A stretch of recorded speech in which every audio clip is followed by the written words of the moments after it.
Imagine being told you were a threat to national security, not because of your politics or your foreign contacts, but because of who you loved. That your very identity was a vulnerability, a sickness, a crime against the state. This wasn't a dystopian novel. It was the reality for thousands of Americans in the 1950s, during a parallel purge less famous than the Red Scare, but just as devastating. It was called the Lavender Scare. I'm Ibnul Jaif Farabi, and this is Flashpoints, the wars that shaped us. While Senator Joseph McCarthy was whipping up fear about communists in the government, a quieter, more insidious campaign was gaining steam. Officials argued that gay men and lesbians were, by nature, morally weak and susceptible to blackmail by Soviet agents. The logic was circular and cruel. Because they were considered security risks, they had to be fired, which made the fear of exposure even more potent. In 1953, President Eisenhower made it official with Executive Order 10450, barring gay people from federal employment entirely. The message was clear: to be gay was to be disloyal. The scale was staggering. Over the 1950s and 60s, an estimated 5,000 to 10,000 federal employees were fired or forced to resign for being suspected of homosexuality.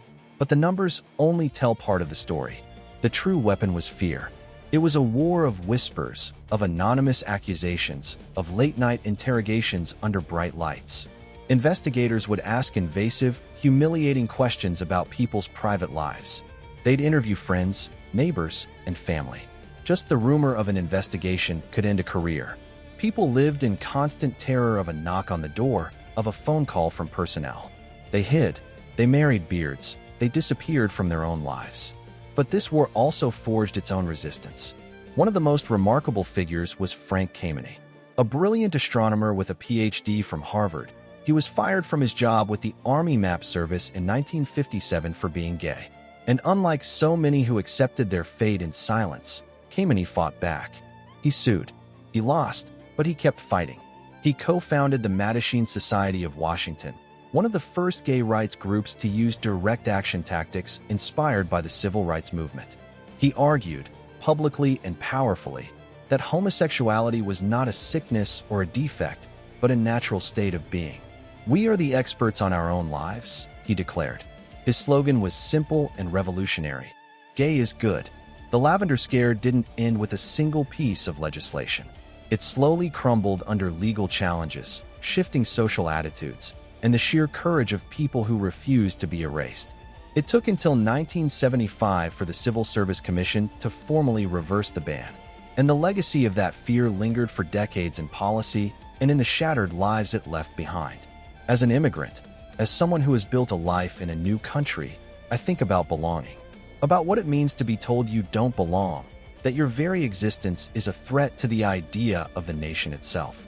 The Lavender Scare was a war fought not on a battlefield, but in government offices and in the human heart. It was a war to define who was a good American.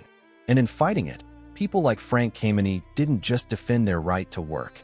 They defended a far more profound idea: that integrity isn't about who you love, but about living your truth. That a nation is strongest not when it demands conformity, but when it recognizes the dignity of every person who serves it.